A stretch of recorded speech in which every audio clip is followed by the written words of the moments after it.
ஒரு பாட்டில் இருந்தே ஆரம்பிப்போம். எப்படி அங்கே அதுக்குன்னு ஒரு பாட்டு ரெடி பண்ணியிருப்பாங்க. நம்ம ஒரு பாட்டை ஒன்று போட்டு திரு விஜய் அவர்களின் தலைவர் விஜய் அவர்களின் ரசிகர்களை உற்சாகம். உங்க தலைவர் விஜய் அவர்களின் சார் தலைவர் விஜய் தலைவர் விஜய் அவர்களின் அவர் தமிழ்நாட்டுக்கே தலைவர் ஆக போறாரு. நான் அது என்ன ஏன் தலைவர்னு தமிழ்நாட்டுக்கே தலைவர் ஆக போறாரு. சிஎம்மானார்னா தானே.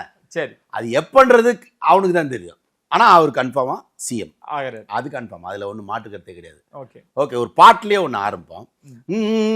மாநாடு மாநாடு மதுரையில் மாநாடு, நீ கூடு நீ கூடு மாசா தான் நீ கூடு அப்படின்ற மாதிரி ஒரு மாசான மாநாடாக தான் இருக்கும். அது இது வரைக்கும் மதுரைனாலே உங்களுக்கு வந்து மாஸ் தான்.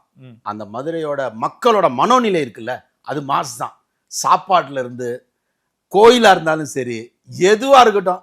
18 அந்த கருப்புக்கோட கதவை திறந்தாங்க ஒரு 4 நாளைக்கு முன்னாடி தான். அந்த 18 இப்போ கருப்புன்னு ஒன்று ஒரு கோயில் ஒன்று இருக்குது.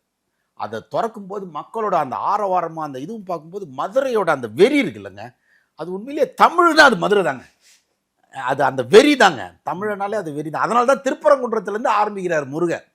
அவருடைய படைபலத்தை திருப்பரங்குன்றத்துலேருந்து ஆரம்பிக்கிறார். முடிக்கிறது மதுரையில் தான் முடியும். பழமுதிர் சோலையோட எண்டு வந்து 6 வீடு இருக்கு இல்லையா, பழமுதிர் சோலையும் அங்கே தான். ஸோ மதுரை தான் ஆரம்பமும் முடிவும். அதை தான் அது சொல்ல வருது.